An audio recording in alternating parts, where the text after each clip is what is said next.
soon as I got home, and then I did the school run, and then I went for a run, and then I was back in my jeans within 3 days, and everyone was like, oh my God, you're like Superwoman, you're amazing. And they were all praising me. And really, I just had a baby and my body needed to rest, and that was so disordered. In this episode, we'll be talking about eating disorders, family, and recovery. We'll dive right into Julia Trehane's courageous story, understand how restrictions affected her, and after 40 years, she started her recovery journey. Please be sure to listen in to hear all the details. Hello, my wonderful beasties. It's Tina, your host. Welcome to the Courageous Inner Beast. In today's episode, we have Julia Trehane, who is an eating disorder recovery coach, who herself has recovered from 40 years of anorexia, orthorexia, and exercise addiction. She is now on a mission to use her own experiences, research, and knowledge to help others who wants to recover and is still, struggling to do so. So thank you for joining us, Julia. Well, thank you so much for having me. It's a pleasure to be here. Thank you. Thank you so much. So what is your courageous story that you would like to share? Oh, goodness. So from very, very young, about the age of 4, I was unhappy with how my body felt to me or how I felt that my body fitted in. There was a little girl that lived in my road who was also called Julia, and she was the same age as me, but everyone called her Little Julia and me Big Julia. And although I wasn't overweight and I wasn't big for my age, I think I was a week older than her, which is why they called me Big Julia. But to me, it kind of felt wrong, and I didn't want to be Big Julia, and it felt like a bad thing. And so kind of it all stemmed from there. I also had a very old-fashioned father who felt that emotions and such were not ever to be shown or expressed. And so I learned very young that crying was no, showing any form of emotion was a no. And so I learned how to suppress my emotions. This was greatly helped when I discovered restricting food in order to keep small, also restricted emotions.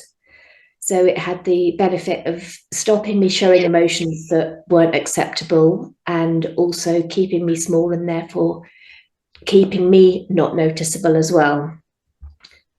This carried on through my teenage years, lots of jumpers and hiding away. I kind of got a little bit better in my early 20s when I met my husband, and I felt safer and more accepted.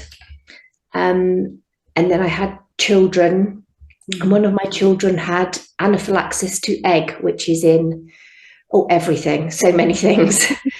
And so I became very, very obsessed with what was in the food, because I had to avoid egg because it was life-threatening to him. Yeah. So he can't eat eggs at all? Well, actually, he can now, but he couldn't then. No, not at all. He would go into anaphylactic shock and stop breathing. It was a life-threatening allergy. Oh, wow. That is... Wait, so how did he...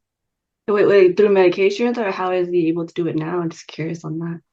He's an adult now, and he was put on a drug trial at very young. Okay. And he eventually grew out of it, which a lot of people do apparently, which is super lucky. But it was very scary at the time.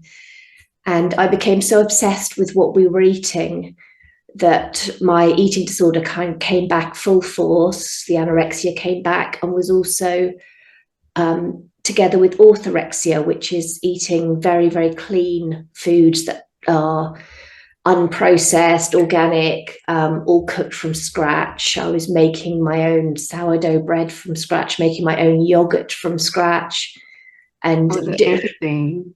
Literally everything, spending hours and hours and hours in the kitchen.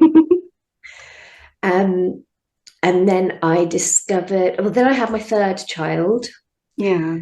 And when I had him, I remember bringing him back from the hospital. I had him at like 9 o'clock in the morning. I was home by lunchtime. I went out, walked the dogs as soon as I got home, and then I did the school run, and then I went for a run. And then I was back in my jeans within 3 days. And everyone was like, oh my God, you're like Superwoman, you're amazing. And they were all praising me. And really, I just had a baby and my body needed to rest. And that was so disordered, so hard on my body. And I just kind of carried on in that vein, exercising madly every day, eating rarely and very clean and organic foods that I'd prepared. I couldn't eat something somebody else had prepared or anything processed. And that just kind of carried on and carried on. And then I discovered intermittent fasting, which is the most fabulous excuse for someone with an eating disorder to simply not eat. Mm-hmm. And then I discovered keto, so I could eliminate another entire food group.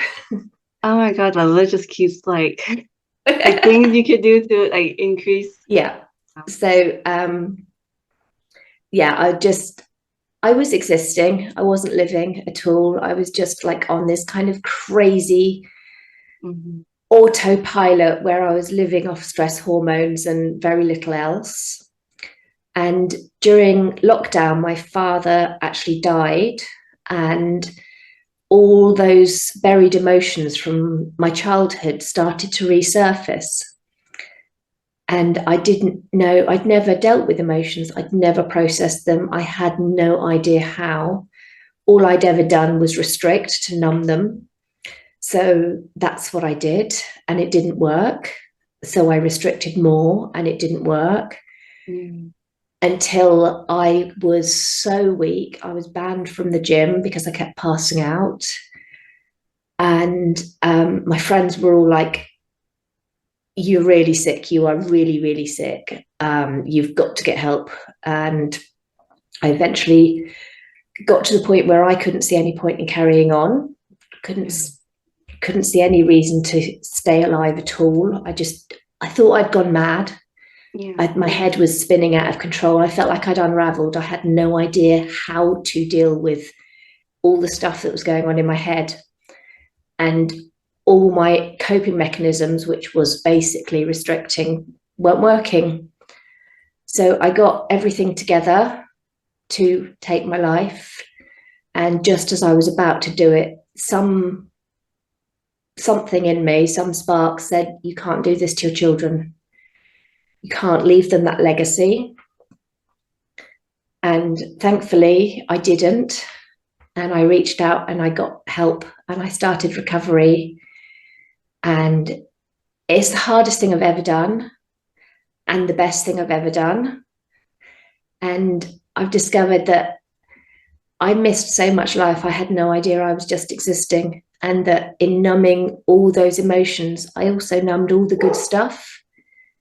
And life's actually pretty incredible. So now I try and help other people become free from the prison of an eating disorder. And that's kind of my story, really. I have to sit with that for a moment. It's like, and it's just recent that your dad, first, thank you for sharing your story, Julia. It's so moving, and I don't know, like, how to, like, can't see it, but I'm feeling tearing up a bit because it's just, having those moments where you had there was that's if that spark didn't come in that moment for you, I wouldn't be here. And it's like a light switch. You don't know, and then when it comes, you're like, oh, it's telling you not to be, like, it's telling you, be here. This is where you don't have to exist anymore. You can live your life. Yes. Now, and that's such great strength because COVID just happened 3 years ago. So your journey has just recently started. And just yes. Well, one thing I discovered is that when you are malnourished, your brain can't actually think rationally. It's impossible. It doesn't function properly because you're in survival mode. And so I didn't know I wasn't functioning properly. And so when I went into recovery, because I'd hit such a low and gone to literally rock bottom, I threw myself in and I just did whatever it takes. And I have my own recovery coach who is just the most incredible woman in the world. And I just did every single thing she said. And she just supported me all through it and taught me how to love myself. Oh, that's so great. Wait, did she also help you? Like, so how did you handle, did you learn it also during, with your recovery coach of how to handle your emotions so the Yes. emotions that were numb for so long, how Yeah. did you handle that eventually after Um, after having it resurface out of yeah. nowhere, and now you're like, how did I do this? I discovered, or she taught me that actually you've got to feel them. You Mm, can't keep running away or trying to bury them. And yeah, it's only when you turn around and face the fear and face the emotions that when you face it, the fear turns into courage. yeah, And when you actually feel the emotions, it's not as scary as you thought it was going to be when you were running from it. yeah. What kind of fears were you, what fears were you feeling that were you've been numbing for so long? I suppose the biggest one that it all boils down to was that I wasn't good enough and that I'd never been good enough. And I was scared to be seen. So I Yeah, tried to stay small, to stay unseen because I wasn't good enough. Um, and that's just, I'm not angry and I don't bear any blame to my parents or my dad for this because they did the best they could with the knowledge they had. yes, But the traditional upbringing, my dad was a very critical person, yeah, and that's kind of what led me to believe I wasn't good enough because I was criticised a lot. But he just was doing the best he knew. He wasn't setting out to hurt me. He wasn't yeah, like an abusive man or anything. yeah, It's just yeah. how I portrayed it. Any parent is still human and just doing their best that they Yeah. can. Yeah, so I understand that. Yeah. And so, yeah. But And yeah, so, feeling, sorry, carry on. oh no, go ahead. I was going to say feeling the feelings and actually just being with them and learning that I didn't even know that you could treat yourself nicely, that the inner bitch voice wasn't who you were. I had no idea. I just thought that was how I was. And I didn't know you could speak nicely to yourself and be compassionate to yourself. And so when my coach, Victoria, taught me how to do that and how to just sit with the feelings and just give myself compassion while I was feeling them, it really was the beginning of learn how to love myself and how to know that I actually was good enough and that Yeah, everybody is good enough. that's good. I was wondering, do you have any examples that you would say to yourself that love yourself, compassion, like certain phrases or certain things that makes you feel good, like you can love yourself? Okay, Like, I suppose an example. example of, say you do something wrong, even if it's an accident, like you spill a glass of milk or something. So my automatic reaction would have been, oh, you stupid idiot, you're so useless. Oh, it's typical, isn't it? You're rubbish. You always do stupid stuff like that. Yeah. And now I would say to myself, it's okay, sweetheart. You're human. You're not perfect. You can't be perfect. Everyone has accidents. It's okay. And that feels a whole lot nicer. It definitely is. Like, you're okay. You're human. Like you said, yeah, human. We Yeah. can't be perfect. And so, Yeah. oh, that's so great. And has how has, like, I'm curious too, how has external validation affect you with, the diet culture and like and everything Oh, around eating disorders? How's that has happened for you? oh, it affected me so much because I had no self-worth Yeah. and I didn't believe I was good enough. When anybody told me I'd done something well or complimented me, I kind of grasped hold of that, and that made me feel good, and that was what I used to make me feel good. Mm-hmm. And so because I was always thin and always muscular and always busy and always working out like a crazy person and making, I mean, people thought I was incredible for making all this homemade food all the time and being so healthy and being so able to say no to the cakes and stuff all the time. And so, because that's what diet culture and the beauty industry teach you is good, people would be like, oh, you're so strong, that's amazing, oh, I don't know how you do it, you're incredible. And so I got so much validation for being ill, um, which Yeah. made me not even think I was ill, to be honest. It made me think that what I was doing was right. So yeah, That makes sense. Yeah, it's like, oh, you're externally, you don't know, everyone doesn't know how you're feeling. So it's like, oh, Mhm. you're getting so thin, you're getting so strong. But really, Yeah, you don't see me right now. So yeah, and what especially makes the yeah, comments about your body, like validating the being so thin, and oh, it's yeah, amazing how well you can keep your figure, and oh, you look so brilliant, you're so thin.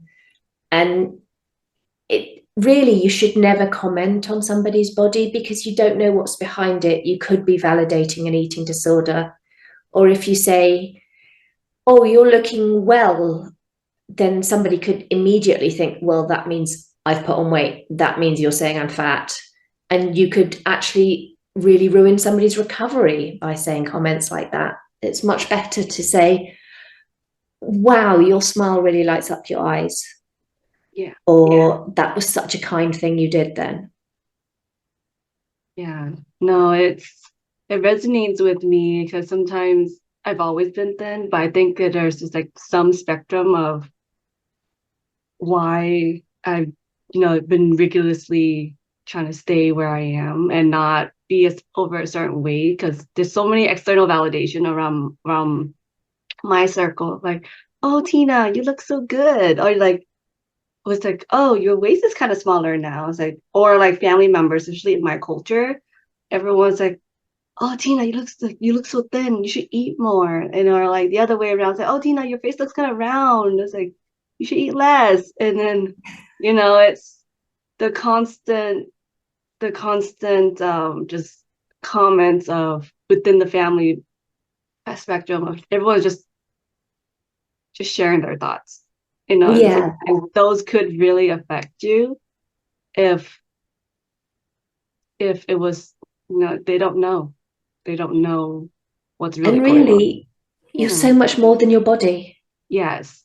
Women are brought up to believe that what they look like is the most important thing about them. And that's Yes. rubbish. It's absolutely rubbish. We're There's so much more more than than the what we look looks. like. Yeah, there's Yeah, so much more than the looks because we're so very much more. intelligent people. So yeah. And so it's it's like I laugh about it, but it really is also like it's it's so heartbreaking at the same time too. But then It hearing is. your story of how you're recovering now and wanting to help others too, it's inspiring. And I'm curious of, so far what have you done to help others and also helping yourself in this regard? So yeah, I know are you are currently with a recovery coach. Is I there have other? my own coach, Yes. but I'm also doing recovery coaching. Um, and trying to raise as much awareness as well to particularly older women who've been trapped in an eating disorder for many, many years, like I was, and they think that it's too late for them to recover and that there's no point now and that they've lived like this forever, they can't change anymore. But that's not true. Mm-hmm. And recovery is so worth it. I've never met anybody that has regretted recovering from an eating disorder ever. Yeah. And so, yeah, do one-to-one support for other women to help them through the recovery process because it is hard. It's really hard, but so worth it. Yeah. Oh, that's so great. That's amazing. And how long have you been a recovery coach too? It's quite recent. Obviously, I had to get to a point in my own recovery where I'm stable and Yes. really on like a really stable footing and know that I'm not going to like relapse back. But actually, coaching really helps that because you see people who are where you were, and that reminds you so much why you don't want to be there anymore.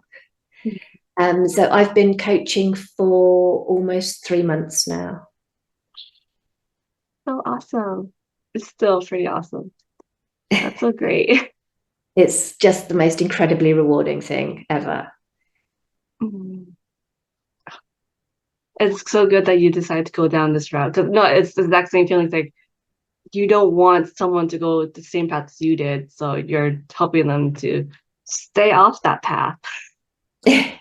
Yes, but also I just had no idea how nice isn't even the best word, how amazing life can be when you feel all the feelings.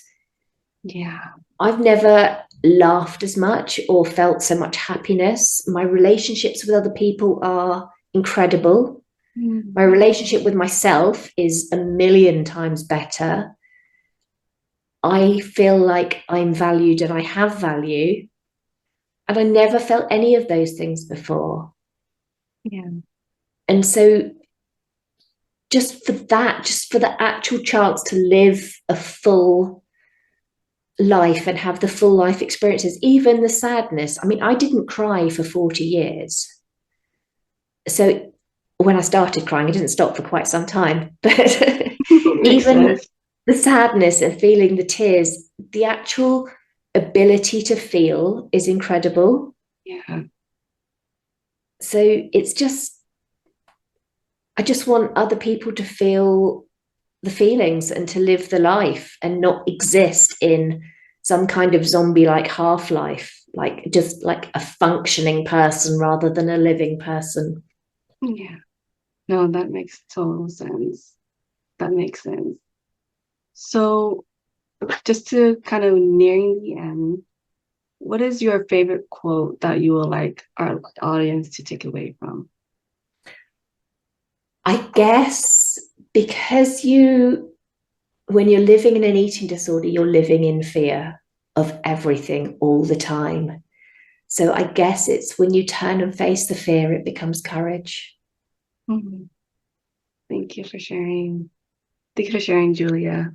How can our listeners support you and your work from here? They can find me on my website, which is juliatrehane.com, or on Instagram, which is at Julia Trehane. And I also have my own podcast, which is called Fly to Freedom and is on all the normal platforms. Awesome. So, yeah, and I'd love to connect with people.